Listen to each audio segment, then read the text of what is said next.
Move down to the basement. I'm sleeping in the master bedroom tonight. My son said it like it was nothing. Curt voice, eyes sliding over me as if I were a stranger hired to clean. I stood still in the living room where the ivory tablecloth my mother left me lay perfectly smooth, and the good china caught the early sun.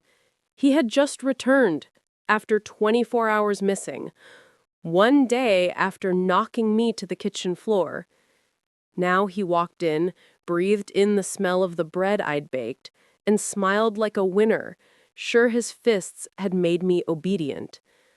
I only answered softly, "All right, son."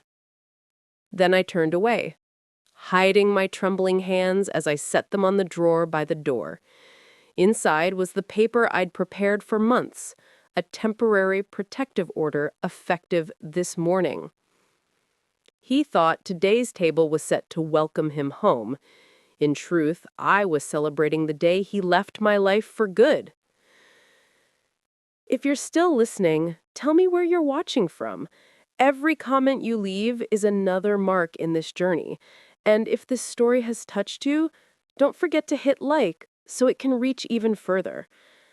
My name is Clara Hensley, 69, widowed, living alone in the suburbs of Columbus, Ohio, where winter comes early and loneliness often lingers longer than the snow. I once thought my old age would be peaceful, reading, gardening, calling to check on my grandkids. But 7 years ago, my life opened its door to a storm. One October afternoon, Caleb, my son, showed up at the door with 2 worn suitcases and tired eyes. "Just a few weeks, Mom," he said, voice shaky, like he might cry. I looked at his face, the boy I'd carried through so many blizzards, and asked nothing else. I opened the door, and my heart. The house was too big for a widow, too silent since my husband George died of heart disease. I thought with my son here, at least the house would feel warm again. But weeks passed, then months. Caleb didn't go anywhere. He slept till noon, watched TV in the afternoon, and drank beer in the living room at night. I told myself, he's just worn out, he needs time.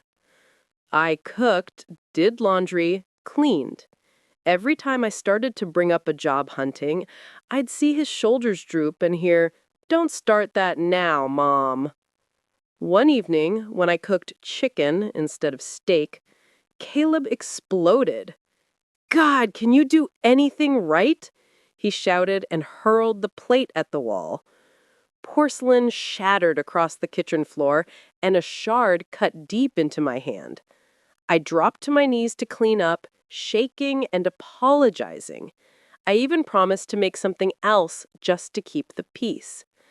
While rinsing the cut, I told myself, "He's stressed, it's my fault, I should have asked what he wanted." That was the first moment I blamed myself and the moment hell opened its door. After that, the yelling became the house's background noise. Caleb yelled because breakfast was cold, the coffee too sweet, the tablecloth wrinkled. He said I walked too loud, that I even breathed wrong. I started tiptoeing, closing doors without a sound, singing in the kitchen. Not anymore. I used to love cooking so much I'd hum Frank Sinatra while stirring sauce, but now I held my breath to stay safe. Every morning I got up at 5 a.m., made coffee exactly how he liked it, extra strong, 2 spoonfuls of sugar, and it had to be in his father's gray mug. I cooked 3 different dinner options in case he didn't like one. And still, it was never enough. The yelling turned into touching. First a shoulder shove in the hallway, then a hard grip on my arm when I passed the salt, then the time he twisted my wrist out of joint because I didn't pour coffee fast enough.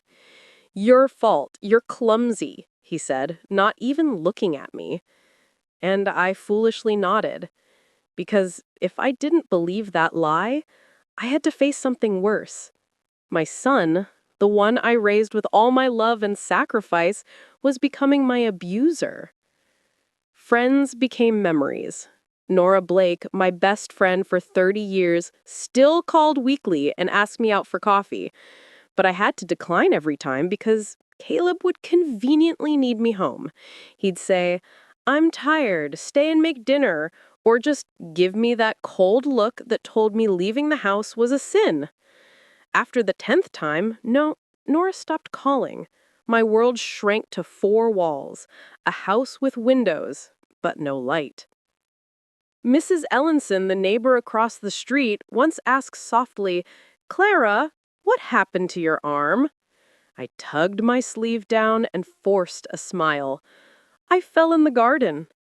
Her eyes looked so sad, the look of someone who knows the truth but can't step in. I felt ashamed, not because of the bruise, but because of my own cowardice. Still, I lived like that for 7 years. 7 years enduring. 7 years persuading myself he was just going through a hard time. That a mother shouldn't abandon her child when he's weak. 7 years cooking in fear, sleeping in unease, and existing instead of living. The last slap, the one that knocked me down yesterday, wasn't the most painful, but it woke me up.